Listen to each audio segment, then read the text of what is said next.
Look, when I first saw it, obviously it was uncalled for. A cop in Miami has been fired after hitting a woman in the airport, and it was all caught on camera. So let me show you the video here, and this may be disturbing to some people, just letting you know ahead of time, but watch this.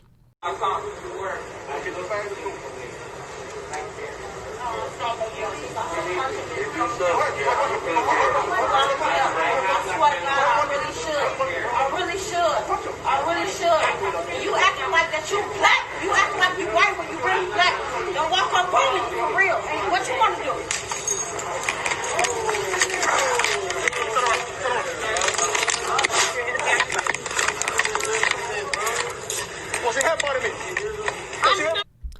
All right.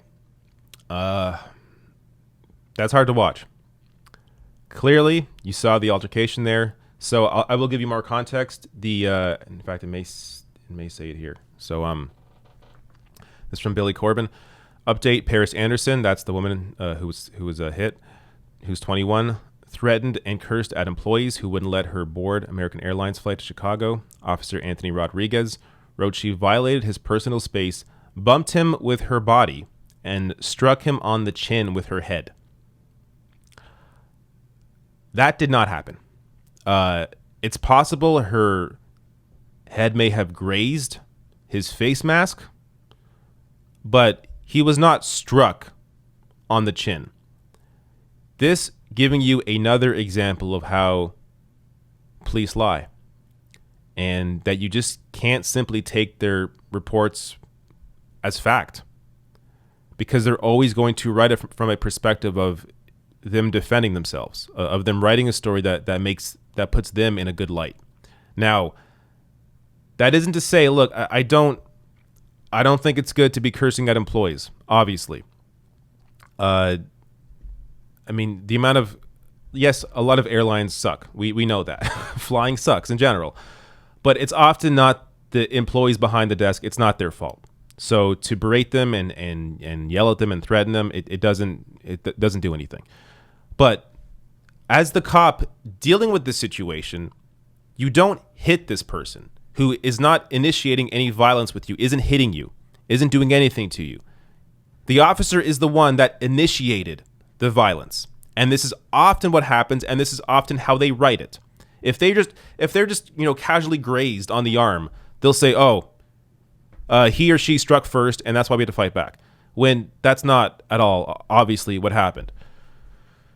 But here, from Parker Branton, Miami-Dade Police Director Alfredo Ramirez has ordered that the officers at the center of a now viral body cam video be relieved of duty. So both officers have been relieved. The video appears to have happened at Miami International Airport, which indeed it did. And let me also give you the comments here from Miami-Dade County Mayor Jimenez. Look, when I first saw it, obviously it was uncalled for. I need to apologize. We need to apologize to the lady that was struck by the officer, and Miami-Dade County deeply apologizes for that. But again, the actions of the officer, the excessive use of force, cannot be condoned, and action will be taken, and swift action will be taken, against this officer. He's already been suspended, and like I said, the director, there are procedures that he must follow, and so I expect further action on this issue sometime later today. It was obviously an excessive use of force. That officer has been suspended. The director now is taking, there are certain procedures that he must follow, and we expect further action later today. Again, there's things that he has to follow legally and procedurally. So I may have made a mistake earlier. I said he was fired. It sounds like he was just suspended. So he may not have been, he may not have completely lost his job. But it's an example, just one of many examples. How many examples do we have now? I've covered several, but there are, every single day there's a new example, and caught on video. Think of all the ones that aren't caught on video. But an example of a cop losing his temper. And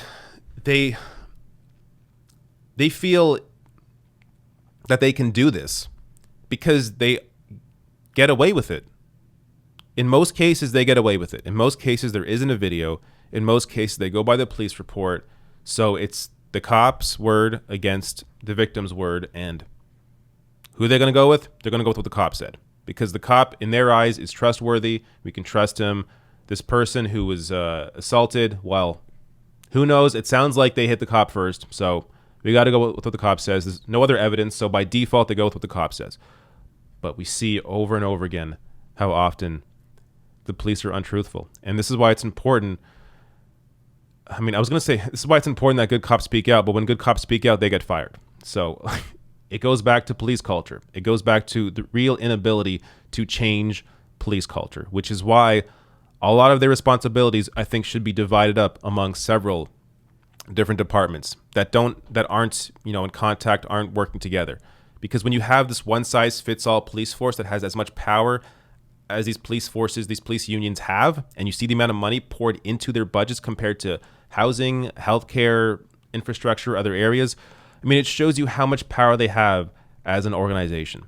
And the only way to attempt to stop any of this and change any of this culture is to limit the amount of power that they have and divide their responsibilities up among several different groups.